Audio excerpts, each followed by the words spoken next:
Welcome to Deep English. Today, we're diving into personal values. Emma, when we say personal values, what exactly are we referring to, and why do they matter in our daily lives? Great question, Daniel. Personal values are the beliefs and principles that guide our choices, behaviors, and relationships. Think of them as an internal compass helping us know what feels right or wrong. For example, honesty or kindness might influence how you treat others. So, it's like having a set of rules inside us that shape our lives. How does this concept compare to things like cultural norms or societal laws? That's a key distinction.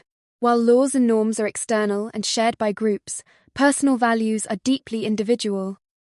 Sometimes our values align with our culture, but other times they might differ, leading to tough decisions or even conflicts. Let's get specific. Words like honesty and integrity are often mentioned as core values. Emma, could you clarify what these mean and how people use them in conversation? Absolutely. Honesty refers to telling the truth and being transparent, while integrity is acting in line with your beliefs, even when it's difficult. For example, someone with integrity might admit a mistake at work, even if no one would find out otherwise. That makes sense.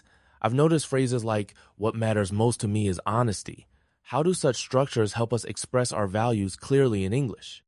These reflective structures, what matters most to me, is signal that you're about to share something personal. They make your point stronger and help listeners understand your priorities. Moving forward, compassion and empathy seem central to healthy relationships. Emma, how would you distinguish these two, and why are they essential personal values? Compassion is feeling moved by another's suffering and wanting to help, while empathy is the ability to understand and share someone else's feelings. Both create deeper connections. For example, empathy helps friends support each other through challenges. Are there cultures or professions where one is valued more than the other? Definitely. In healthcare, compassion is vital nurses act to relieve pain. In counseling, empathy is key therapists listen deeply. However, both values are important across many areas of life. Let's discuss the practical side. How do our values influence the decisions we make and the goals we set? Values act like a filter when faced with a choice. We ask ourselves, does this match what I believe is important? For example, if you value freedom, you might choose a flexible job over a high-paying but rigid one.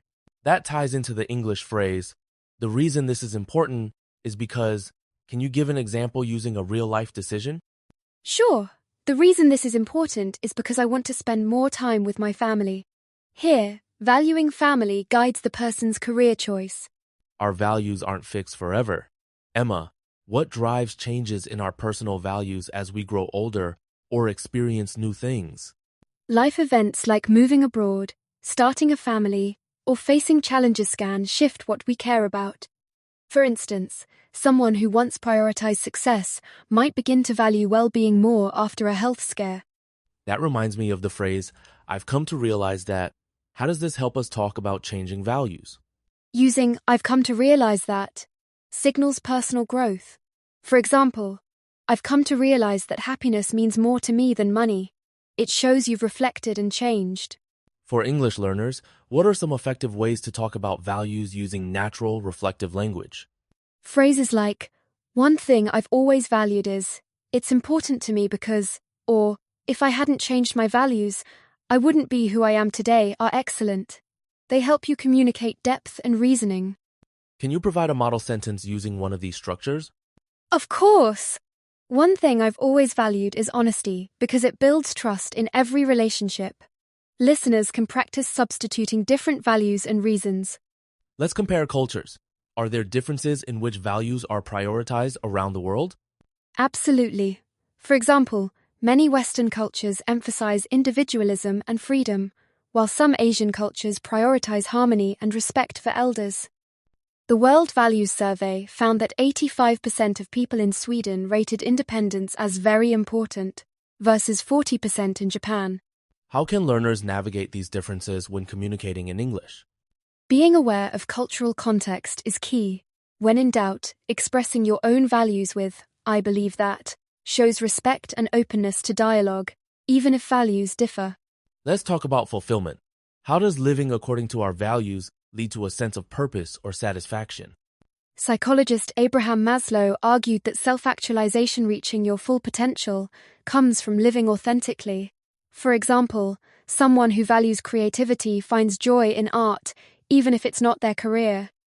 Research shows people who align actions with values report higher life satisfaction.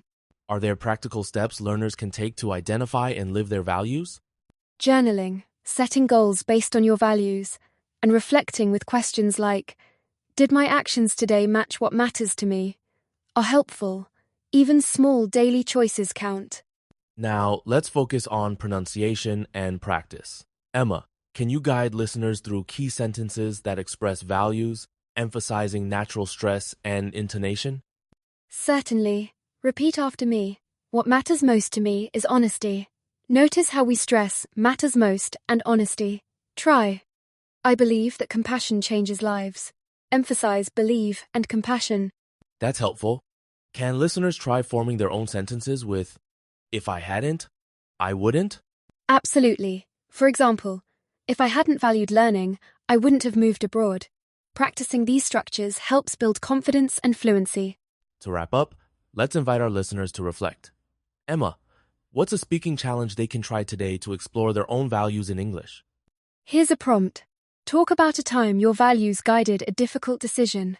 Use sentences like, one thing I've always valued is, or, the reason this matters to me is. This practice builds both language skills and self-awareness.